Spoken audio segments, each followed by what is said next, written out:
చేస్తాడండి, చేశాడు. మరి ఆయన చేయకపోతే ఇంత పని ఎట్లా? సడలని విశ్వాసం మన నరమున ఉంటే నరకాలే తలవంచవా.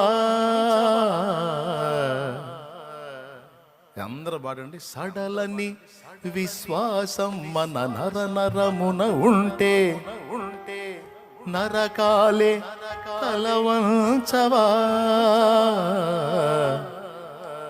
నీ పక్షంగా ఆయన వస్తాడు, ఆయన కార్యం చేస్తాడు. నేను ఆయన మీద ఉంచిన నిరీక్షణ విశ్వాసం నన్ను సిగ్గుపరచలా. నా తలను ఎత్తాడు ఆయన, నీ తలను కూడా ఎత్తుతాడు. కృంగిపోవద్దు, కలత చెందొద్దు, వేదన పడొద్దు, చావా బ్రతుక చావును వెతకొద్దు.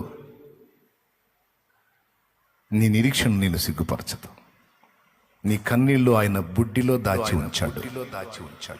నీ కన్నీళ్ళు ఆయన పుస్తకంలో రాశాడు. ఏ కారణాన్ని బట్టి నువ్వు ఏడ్చావో, ఎన్ని మార్లు ఏడ్చావో, ఎంతగా ప్రలాపించావో ఆయన పుస్తకంలో రాయబడ్డాయి.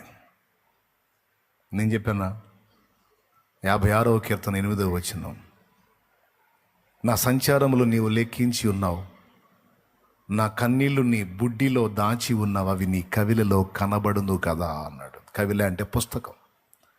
మన కన్నీటి విజ్ఞాపన, మన కన్నీటి ప్రార్థన, మన కన్నీళ్లతో బాధను బట్టి చేసిన మూలుగులు, కార్చిన కన్నీళ్లు పుస్తకంలో రాయబడ్డాయని చెబుతుంది ఆ వచనం.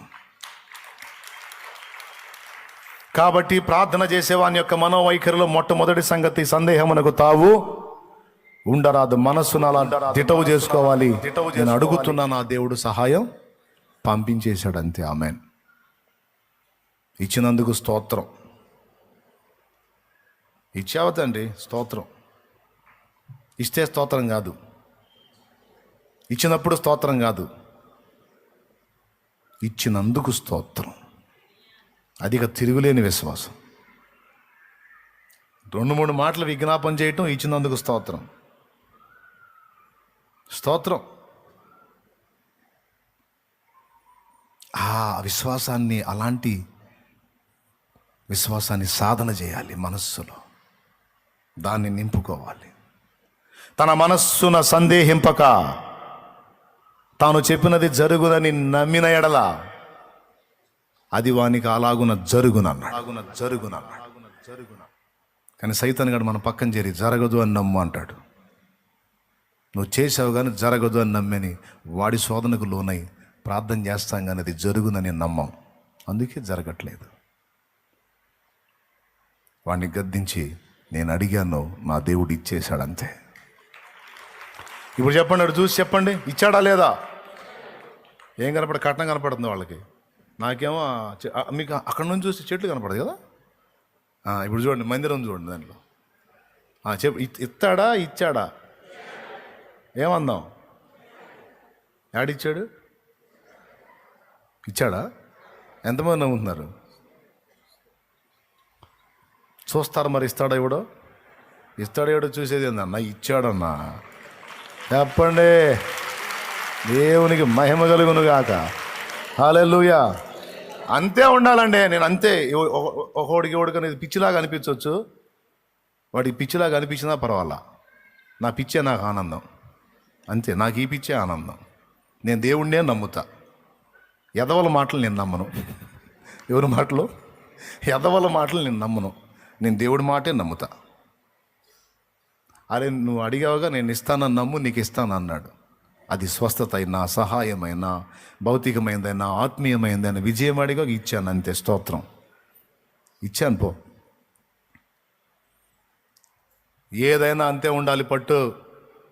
ఎంతమందికి అర్థమైంది? ప్రార్థించే వ్యక్తి యొక్క మనోవైఖరి నిస్సందేహముతో కూడినదై ఉండాలి. సందేహము లేని మనోవైఖరి కలిగి ఉండాలి. రెండవది క్షమాగుణం.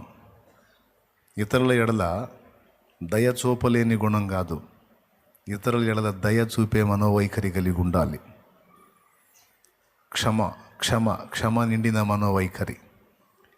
నాకెందుకు కింద చెప్పాడు ఆ వచనం అక్కడే మార్కులో, ఇందా చదివిన దగ్గర, నిలబడి ప్రార్థన చేసేటప్పుడు మీ ఎడల అపరాధం చేసిన వారిని మనసారా క్షమించండి, అప్పుడు మీ తండ్రి మిమ్మల్ని క్షమిస్తాడు, మీ ప్రార్థన ఆలకిస్తాడు. ఇతరులను క్షమించని మనోవైఖరి కలిగి ఉండకూడదు. అప్పుడు నీ అపరాధాలు క్షమించబడవు. నీ అపరాధాలు క్షమించబడకపోతే నీ ప్రార్థన చేరదు.